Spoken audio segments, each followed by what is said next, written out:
Hello കൂട്ടുകാരെ, എല്ലാവർക്കും mother PSCയിലേക്ക് സ്വാഗതം. നമ്മുടെ 30 ഡേ സ്റ്റഡി പ്ലാൻ ആരംഭിച്ചിരിക്കുകയാണ്. ഒന്നാമത്തെ ദിവസമായ ഇന്നലെ 5ാം ക്ലാസ്സിലെ GK പോർഷൻസ്, 9ാമത്തെ പാഠം ജനങ്ങൾക്ക് വേണ്ടി, 10ാമത്തെ പാഠം കേരളക്കരയിൽ, 11ാമത്തെ പാഠം നമ്മുടെ ഇന്ത്യ എന്നിവയും 6ാം ക്ലാസ്സിലെ 4ാമത്തെ പാഠമായ ആഹാരം ആരോഗ്യത്തിന്, 10ാമത്തെ പാഠം രൂപത്തിലും ഫലത്തിലും എന്നിവ നമ്മൾ ഇന്നലെ പഠിച്ചു കഴിഞ്ഞു. എല്ലാവരും അത് സ്റ്റഡി റെക്കോർഡർ ബുക്കിൽ എഴുതിയിട്ടുണ്ടെന്ന് വിശ്വസിക്കുന്നു. ഇനി ഡേ 2 ആയി ഇന്ന് നമ്മൾ നോക്കുന്നത് അതിർത്തികളും അതിരുകളുമാണ്. അപ്പോൾ നമുക്ക് ക്ലാസ്സിലേക്ക് കടക്കാം. നമ്മുടെ രാജ്യമായ ഇന്ത്യയുമായി അതിർത്തി പങ്കിടുന്ന രാജ്യങ്ങൾ മൊത്തത്തിൽ 9 എണ്ണമാണ്. 9 രാജ്യങ്ങളാണ് അതിർത്തി പങ്കിടുന്നത്. അതിൽ കരാതിർത്തി പങ്കിടുന്ന രാജ്യങ്ങൾ 7ഉം സമുദ്രാതിർത്തി പങ്കിടുന്ന രാജ്യങ്ങൾ 2ഉമാണ്. കരാതിർത്തി പങ്കിടുന്നത് 7ഉം സമുദ്രാതിർത്തി പങ്കിടുന്നത് 2ഉമാണ്. ഏതൊക്കെയാണ് കരാതിർത്തി പങ്കിടുന്നത്? നമുക്ക് ഈ മാപ്പ് വഴി പഠിക്കാം. പാകിസ്ഥാൻ, അഫ്ഗാനിസ്ഥാൻ്റെ ചെറിയൊരു ഭാഗം ഇവിടെ, China, Nepal, Bhutan, Myanmar, Bangladesh. Pakistan, Afghanistan, China, Nepal, Bhutan, Myanmar, Bangladesh. 1, 2, 3, 4, 5, 6, 7 എത്രയാണ്? 7 രാജ്യങ്ങളുമായിട്ടാണ് ഇന്ത്യ കരാതിർത്തി പങ്കിടുന്നത്. നമ്മൾ പഠിച്ചു. സമുദ്രാതിർത്തി പങ്കിടുന്ന 2 രാജ്യങ്ങളാണ് ശ്രീലങ്കയും മാലദ്വീപും. ഏതൊക്കെയാണ്? ശ്രീലങ്കയും മാലദ്വീപും. ഓക്കെ, ബേസിക് ആയിട്ടുള്ള കാര്യമാണത്. ഇനി ഇന്ത്യയുടെ ഏറ്റവും വലിയ അയൽരാജ്യം, ഒരുപാട് രാജ്യങ്ങളുടെ പേര് നമ്മൾ പറഞ്ഞു. അതിൽ ഏറ്റവും വലിയ അയൽരാജ്യം ഏതാണ്? ആ ഒരു സംശയം വേണ്ടത് ചൈനയാണ്. ഇന്ത്യയുടെ ഏറ്റവും ചെറിയ അയൽരാജ്യം ഏതാണ്? നമുക്കറിയാം, മാലദ്വീപാണ് ഇന്ത്യയുടെ ഏറ്റവും ചെറിയ അയൽരാജ്യം. ഇന്ത്യയുമായി കരാതിർത്തി പങ്കിടുന്നതിൽ ഏറ്റവും ചെറിയ രാജ്യം, കര അതിർത്തി പങ്കിടുന്നതിൽ ഏറ്റവും ചെറിയ രാജ്യം ഏതാണ്? ഭൂട്ടാൻ. ഭൂട്ടാനാണ് ഏറ്റവും ചെറിയ രാജ്യം. കര അതിർത്തി പങ്കിടുന്നതിൽ ഏറ്റവും ചെറുത് ഭൂട്ടാൻ. അല്ലാതെ മൊത്തത്തിൽ നോക്കുവാണെങ്കിൽ ഏതാണ്? മാലദ്വീപ്. കര അതിർത്തി പങ്കിടുന്നതിലാണെങ്കിൽ ഭൂട്ടാനാണ് ഏറ്റവും ചെറിയ രാജ്യമായിട്ട് വരുന്നത്. ഇന്ത്യയുമായി ഏറ്റവും കൂടുതൽ കരാതിർത്തി പങ്കിടുന്നത്, ഏറ്റവും കൂടുതൽ ഇന്ത്യയുമായിട്ട് കരാതിർത്തി പങ്കിടുന്ന ഒരു രാജ്യമാണ് ബംഗ്ലാദേശ്. കണ്ടോ, ഇത്രയും ഭാഗം, ഇവിടെയൊക്കെ ഇത്രയും ഭാഗം, അതായത് ബംഗ്ലാദേശിൻ്റെ 3 ഭാഗവും കരാതിർത്തി പങ്കിടുന്നത് ഇന്ത്യയുമായിട്ടാണ്. അപ്പോൾ ഏറ്റവും കൂടുതൽ കരാതിർത്തി പങ്കിടുന്ന രാജ്യമാണ് ബംഗ്ലാദേശ്. ഇന്ത്യയുമായി ഏറ്റവും കുറവ് കരാതിർത്തി പങ്കിടുന്ന രാജ്യം ഏതാണ്? ഇവിടെ അഫ്ഗാനിസ്ഥാൻ. ഇതൊരു ചെറിയ പോർഷൻ നമ്മുടെ കേന്ദ്രഭരണ പ്രദേശത്തേക്കുള്ള പാക് ഒക്കുപ്പൈഡ് ഇന്ത്യയുമായിട്ടുള്ള പോർഷൻസിലാണ് അഫ്ഗാനിസ്ഥാൻ കരാതിർത്തി പങ്കിടുന്നത്. മറ്റ് അയൽരാജ്യങ്ങളുമായി അതിർത്തി പങ്കിടുന്ന ഇന്ത്യയിലെ സംസ്ഥാനങ്ങളുടെ എണ്ണം. എത്ര സംസ്ഥാനങ്ങളാണ് മറ്റ് രാജ്യങ്ങളുമായിട്ട് കരാതിർത്തി പങ്കിടുന്നത്? ഇവിടെയൊക്കെ നോക്കൂ, 16 എണ്ണമുണ്ട്. ഏതൊക്കെയാണ്? ഗുജറാത്ത്, രാജസ്ഥാൻ, പഞ്ചാബ് കേന്ദ്രഭരണ പ്രദേശമാണ്, ഹിമാചൽ പ്രദേശ്, ഉത്തരാഖണ്ഡ്, ഉത്തർപ്രദേശ്, ബീഹാർ, സിക്കിം, വെസ്റ്റ് ബംഗാൾ, ആസാം, അരുണാചൽ പ്രദേശ്, നാഗാലാൻഡ്, മണിപ്പൂർ, മിസോറാം, ത്രിപുര, മേഘാലയ. മൊത്തം 16 സംസ്ഥാനങ്ങളാണ്. ഏതൊക്കെയാണ്? ഗുജറാത്ത്, രാജസ്ഥാൻ, പഞ്ചാബ്, ഹിമാചൽ പ്രദേശ്, ഉത്തരാഖണ്ഡ്, ഉത്തർപ്രദേശ്, ബീഹാർ, സിക്കിം, വെസ്റ്റ് ബംഗാൾ, അരുണാചൽ പ്രദേശ്, ആസാം, നാഗാലാൻഡ്, മണിപ്പൂർ, മിസോറാം, ത്രിപുര, മേഘാലയ. ഓക്കെയാണല്ലോ. ഇനി ഏറ്റവും കൂടുതൽ രാജ്യാന്തര അതിർത്തിയുള്ള ഇന്ത്യൻ സംസ്ഥാനം. ഏറ്റവും കൂടുതൽ രാജ്യാന്തര അതിർത്തിയുള്ള ഇന്ത്യൻ സംസ്ഥാനമാണ് വെസ്റ്റ് ബംഗാൾ. വെസ്റ്റ് ബംഗാളിനാണ് ഏറ്റവും കൂടുതൽ രാജ്യാന്തര അതിർത്തിയുള്ള ഇന്ത്യൻ സംസ്ഥാനം. ഏറ്റവും കുറവ് രാജ്യാന്തര അതിർത്തിയുള്ള ഇന്ത്യൻ സംസ്ഥാനം ഏതാണ്? ഇവിടെ നാഗാലാൻഡ്. ഏറ്റവും കുറവുള്ളത് ഏതിനാ? നാഗാലാൻഡിന്. ഏറ്റവും കൂടുതൽ രാജ്യാന്തര അതിർത്തി പങ്കിടുന്ന സംസ്ഥാനം ഏതാണ്? വെസ്റ്റ് ബംഗാൾ. ചെറുത് നാഗാലാൻഡ്. ഓക്കെ ആണല്ലോ. പാകിസ്ഥാനുമായി ഏറ്റവും കൂടുതൽ അതിർത്തി പങ്കിടുന്ന പാകിസ്ഥാനുമായി ഏറ്റവും കൂടുതൽ അതിർത്തി പങ്കിടുന്ന സംസ്ഥാനമാണ് രാജസ്ഥാൻ. രാജസ്ഥാനാണ് പാകിസ്ഥാനുമായി ഏറ്റവും കൂടുതൽ അതിർത്തി പങ്കിടുന്ന സംസ്ഥാനം. ഇനി അന്താരാഷ്ട്ര അതിർത്തി പങ്കിടുന്ന ഏറ്റവും ചെറിയ സംസ്ഥാനം ഏതാണിത്? അന്താരാഷ്ട്ര അതിർത്തി പങ്കിടുന്ന ഏറ്റവും ചെറിയ സംസ്ഥാനം സിക്കിം. സിക്കിമിൻ്റെ ഒരു വശത്ത് നേപ്പാളും മറുവശത്ത് ചൈന, അടുത്ത വശത്ത് ഭൂട്ടാനുമാണ് ഉള്ളത്. ഇനി അന്താരാഷ്ട്ര അതിർത്തി പങ്കിടുന്ന ഇന്ത്യയിലെ ഏറ്റവും വലിയ സംസ്ഥാനം രാജസ്ഥാൻ. 3 വശങ്ങളും 3 വിദേശ രാജ്യങ്ങളാൽ ചുറ്റപ്പെട്ട് ഇന്ത്യൻ സംസ്ഥാനങ്ങളും കേന്ദ്രഭരണ പ്രദേശങ്ങളുമാണ് ചോദിക്കുന്നത് അടുത്തതായിട്ട്. ഏതൊക്കെയാണ്? 3 വശവും 3 വിദേശ രാജ്യങ്ങളായി ചുറ്റപ്പെട്ടിട്ടുള്ളത്.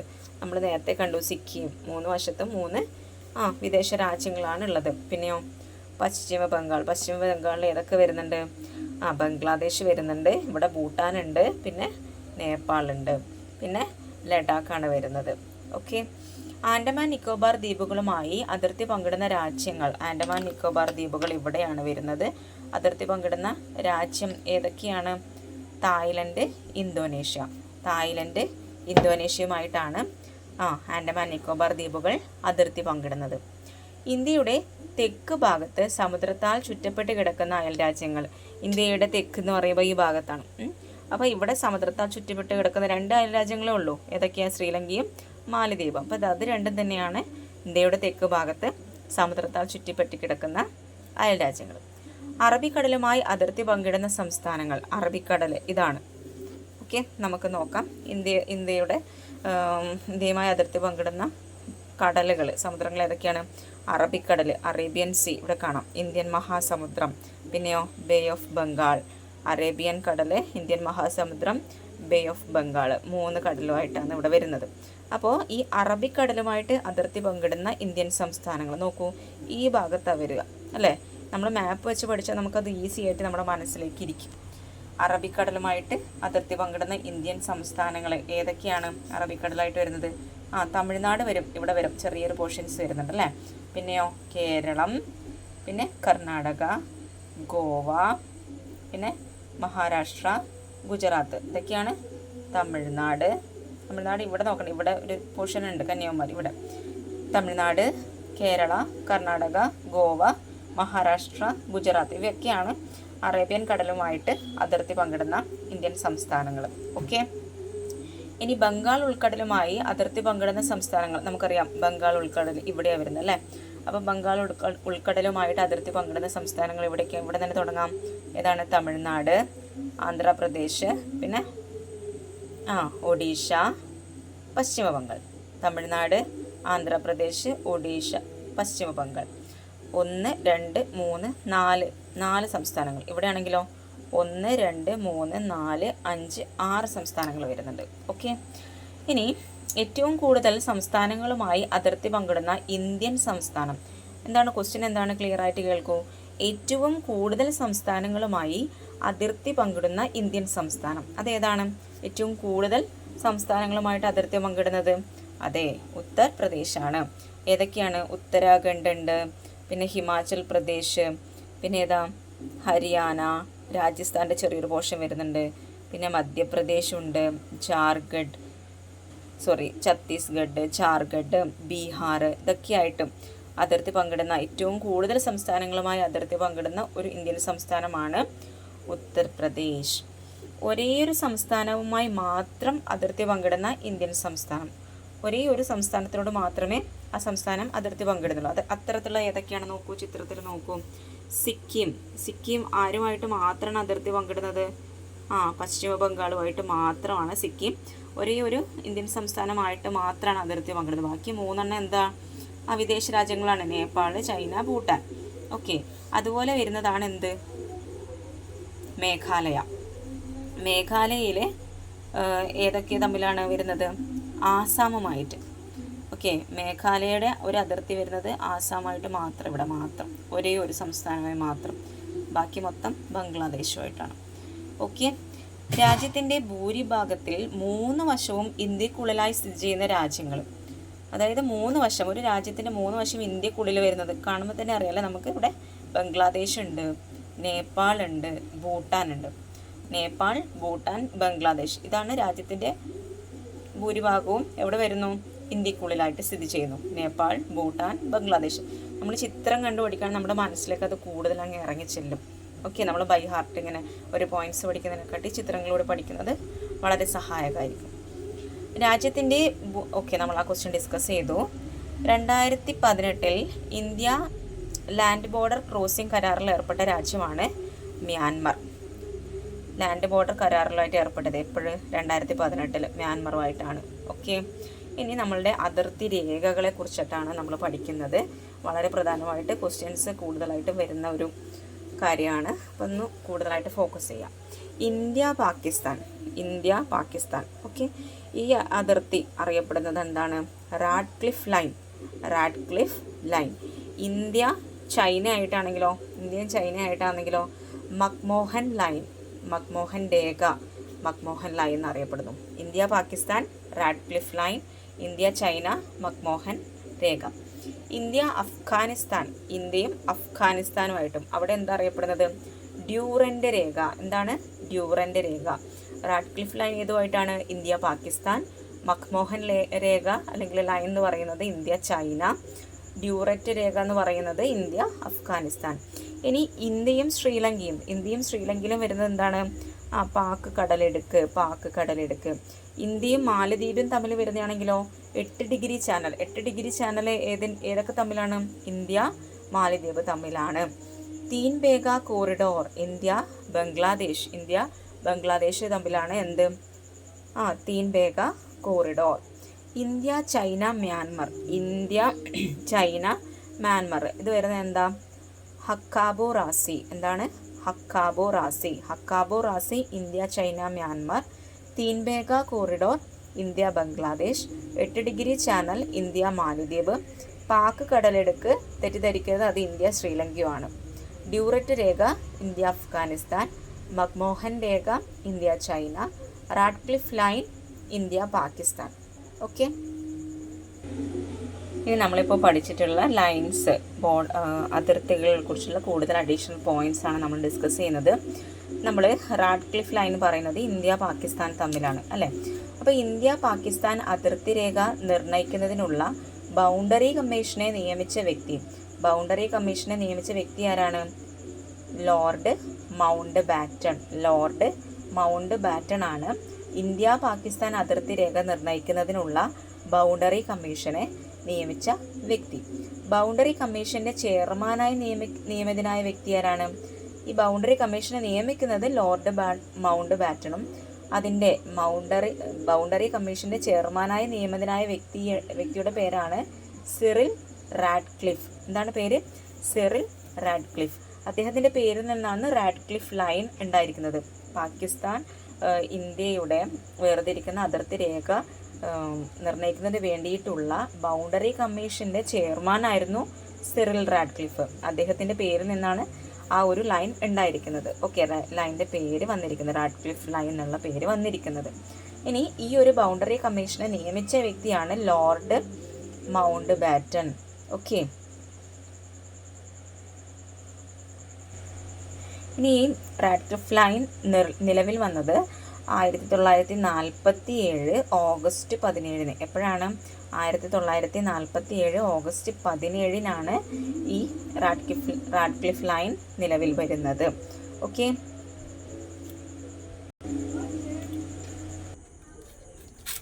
ഇന്ത്യയെയും ചൈനയെയും വിഭജിക്കുന്ന അതിർത്തി രേഖയാണ് മക്മോഹൻ ലൈൻ. ഇന്ത്യയെയും ചൈനയെയും വിഭജിക്കുന്ന അതിർത്തി ലൈനാണ് മക്മോഹൻ ലൈൻ. മക്മോഹൻ ലൈൻ നിലവിൽ വരാൻ കാരണമായ കൺവെൻഷനാണ് ഷിംല കൺവെൻഷനിലൂടെയാണ് മക്മോഹൻ ലൈൻ നിലവിൽ വന്നത്. ഷിംല കൺവെൻഷനിൽ പങ്കെടുത്ത രാജ്യങ്ങളാണ് ഇന്ത്യ, ടിബറ്റ്, ചൈന. ഏതൊക്കെയാണ്? India, Tibet, China. ഇന്ത്യ എന്ന് പറയുമ്പോൾ ബ്രിട്ടീഷ് ഇന്ത്യയാണ്. ഓക്കെ, മക്മോഹൻ ലൈനിൽ നിലവിൽ വരാൻ കാരണമായ സന്ധിയിൽ ഒപ്പുവെച്ച രാജ്യങ്ങൾ ഇന്ത്യയും ടിബറ്റുമാണ്. മക്മോഹൻ ലൈൻ നിലവിൽ വരാൻ കാരണമായ സന്ധിയിൽ ഒപ്പുവെച്ച രാജ്യങ്ങൾ 1914 ഒപ്പുവെച്ച വർഷം. ആരൊക്കെയാണ് ഒപ്പുവെച്ചത്? ബ്രിട്ടീഷ് ഇന്ത്യയെ പ്രതിനിധീകരിച്ച് ഹെൻറി മക്മോഹനും ടിബറ്റിനെ പ്രതിനിധീകരിച്ച് ലോഞ്ചൻ ടിബറ്റുമാണ് മക്മോഹൻ ലൈനിലെ ഒപ്പുവെച്ചിട്ടുള്ള വ്യക്തികൾ. ഓക്കെ, ഇനി അടുത്തതാണ് ഡ്യൂറൻറ്റ് ലൈൻ. ഡ്യൂറൻറ്റ് ലൈൻ എന്ന് പറഞ്ഞാൽ ഇന്ത്യ അഫ്ഗാനിസ്ഥാൻ അതിർത്തി രേഖയാണ്. പാകിസ്ഥാൻ അഫ്ഗാനിസ്ഥാൻ അതിർത്തി രേഖയും ഡ്യൂററ്റ് ലൈൻ എന്നുള്ള പേരിൽ തന്നെയാണ് അറിയപ്പെട്ടിരുന്നത്. ഇത് നിലവിൽ വന്നത് 1893 ഓക്കെ. ഡ്യൂററ്റ് ലൈൻ നിലവിൽ വരാൻ കാരണമായ കരാറിൽ ഒപ്പുവെച്ച ബ്രിട്ടീഷ് ഇന്ത്യ ഗവൺമെൻറ് സെക്രട്ടറിയാണ് മോർട്ടിമർ ഡ്യൂററ്റ്. ആരാണ്? മോർട്ടിമർ ഡ്യൂററ്റ്. കരാറിൽ ഒപ്പുവെച്ച അഫ്ഗാനിസ്ഥാൻ ഭരണാധികാരി ആരാണ്? അബ്ദുറഹിമാൻ ഖാൻ ആണ്. ഇനി അടുത്തതാണ് പാക് കടലെടുക്ക്. ഇന്ത്യയും ശ്രീലങ്കയും വിഭജിക്കുന്ന രേഖയാണ് പാക് കടലെടുക്ക്. ഇന്ത്യയും ശ്രീലങ്കയും അതിർത്തി കരാറുകൾ ഒപ്പുവെച്ച വർഷങ്ങൾ 1974, 1976. പാക് കടലിടുക്കിനോട് അടുത്ത് നിൽക്കുന്ന ഇന്ത്യൻ സംസ്ഥാനമാണ് തമിഴ്നാട്. തമിഴ്നാടാണ് പാക് കടലിടുക്കിനോട് അടുത്ത് നിൽക്കുന്ന ഇന്ത്യൻ സംസ്ഥാനം. 1974 ഇന്ത്യ ശ്രീലങ്കൻ അതിർത്തി കരാർ പ്രകാരം ഇന്ത്യ ശ്രീലങ്കയ്ക്ക് നൽകിയ ദ്വീപാണ് കച്ചാദ്വീപ്. ഏതാണ്?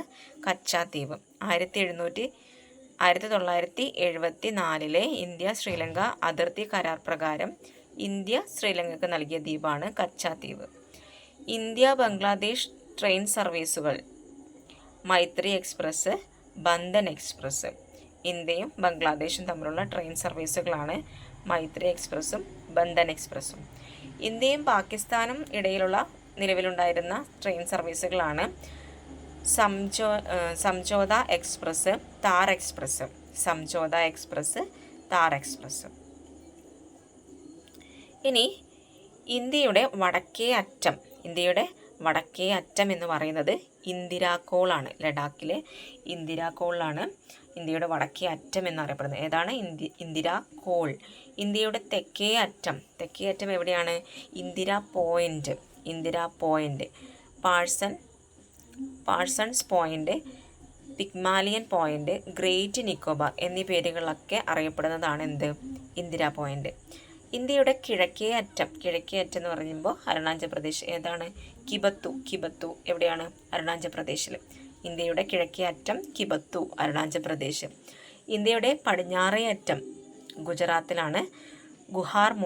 ഗുഹാർമോത്തിയാണ് ഇന്ത്യയുടെ പടിഞ്ഞാറേ അറ്റം. ഇന്ത്യൻ ഉപദ്വീപിൻ്റെ തെക്കേ അറ്റം ഏതാണ്? കന്യാകുമാരി, തമിഴ്നാടാണ് ഇന്ത്യൻ ഉപദ്വീപിൻ്റെ തെക്കേ അറ്റം.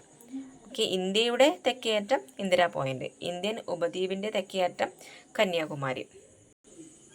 അതിർത്തിയിലെ നദികളാണ് ഗംഗ നദി. ഇന്ത്യ ബംഗ്ലാദേശിൻ്റെ അതിർത്തിയിലൂടെ ഒഴുകുന്ന നദിയാണ് ഗംഗ. കർണാലി, ഇന്ത്യ നേപ്പാൾ. കോസി, ഇന്ത്യ നേപ്പാൾ ചൈന. ശർദ, കാലി, മഹാകാലി ഈ പേരുകൾ അറിയപ്പെടുന്നത് ഇന്ത്യ നേപ്പാൾ ഇതിലൂടെയാണ് ഒഴുകുന്നത്. ബ്രഹ്മപുത്ര, ചൈന, ഇന്ത്യ, ഭൂട്ടാൻ, ബംഗ്ലാദേശ്. സിന്ധു, ഇന്ത്യ, പാകിസ്ഥാനാണ് സിന്ധു. ഇനി LOC, LAC line of control. Jammu കാശ്മീരിൽ ഇന്ത്യയുടെയും പാകിസ്ഥാൻ്റെയും അതിർത്തിയിൽ ഏർപ്പെടുത്തിയിരിക്കുന്ന സൈനിക അതിർത്തി നിയന്ത്രണ രേഖയാണ് LOC. എവിടെയാണിത്? ജമ്മു കാശ്മീർ ഇന്ത്യയുടെയും പാകിസ്ഥാൻ്റെയും അതിർത്തിയിൽ ഏർപ്പെടുത്തിയിരിക്കുന്ന സൈനിക നിയന്ത്രണ രേഖയാണ് LOC. LOCയെ ഒരു നിയമപരമായ അതിർത്തി രേഖയായിട്ട് അംഗീകരിച്ചിട്ടില്ല. LAC line of actual control. ഇന്ത്യക്കും ചൈനയ്ക്കുമിടയിലാണ് LAC. ലഡാക്കിൽ സ്ഥിതി ചെയ്യുന്ന അതിർത്തി രേഖയാണ് LAC. LACയെ ഒരു നിയമപരമായ അതിർത്തി രേഖയായി പരിഗണിച്ചിട്ടില്ല. ഓക്കെ. ഇത്രയും കാര്യങ്ങളാണ് നമ്മുടെ അതിർത്തികളും അതിരുകളും എന്നുള്ള ടോപ്പിക്കിൻ്റെ അണ്ടറിൽ വരുന്നത്. അപ്പോൾ എല്ലാവരും നന്നായിട്ട് പഠിക്കാം. ക്ലാസ്സുകൾ ഇഷ്ടമായിട്ടുണ്ടെങ്കിൽ കമൻറ്റ് ചെയ്യുക, സബ്സ്ക്രൈബ് ചെയ്യുക. Okay, thank you.